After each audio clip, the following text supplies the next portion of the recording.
정약용 인생 스토리 1점. 인생이 무너졌다고 생각했던 순간. 사람은 살다 보면 모든 것을 잃는 순간이 있습니다. 명예도, 자리도, 사람도 모두 떠나가는 순간. 조선 시대에도 그런 일을 겪은 사람이 있었습니다. 조선 최고의 천재로 불렸던 사람. 하지만 어느 날 모든 것을 잃어버린 사람.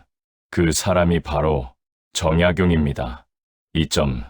조선 최고의 천재. 정약용은 어릴 때부터 특별한 사람이었습니다. 책을 읽으면 내용을 금방 이해했고, 문제를 보면 남들이 생각하지 못한 답을 찾았습니다. 그래서 사람들은 말했습니다. 이 사람은 조선의 큰 인물이 될 것이다. 그리고 실제로 그는 왕의 신임을 받게 됩니다. 3점. 왕이 가장 믿었던 학자.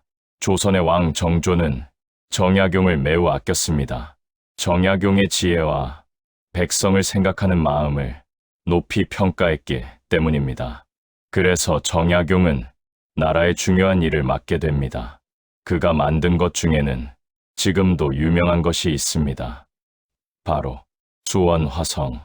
정약용은 과학과 기술을 이용해 새로운 건설 방법을 만들었습니다.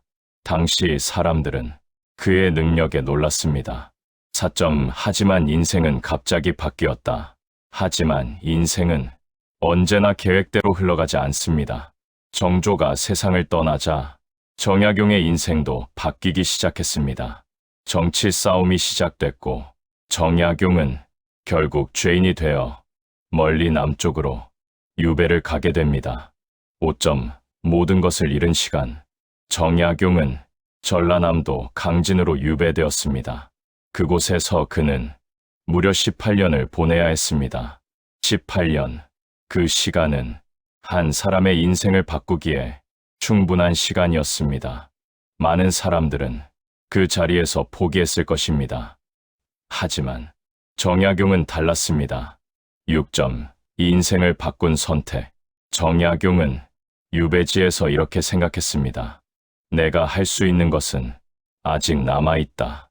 그리고 그는 책을 쓰기 시작했습니다. 하루도 쉬지 않고 공부하고 생각하고 기록했습니다. 그 결과 무려 500권이 넘는 책을 남겼습니다. 7점. 백성을 위한 철학. 정약용의 철학은 다른 학자들과 조금 달랐습니다. 그는 권력을 위한 학문이 아니라 백성을 위한 학문을 했습니다. 그래서 그는 말했습니다. 학문은 백성을 위해 쓰여야 한다. 그가 쓴 책 중에는 지금도 유명한 책이 있습니다. 목민심서. 이 책은 관리들이 어떻게 백성을 돌봐야 하는지를 설명한 책입니다. 8점. 인생의 진짜 가치. 정약용은 유배 생활을 하면서 인생의 중요한 사실을 깨닫게 됩니다.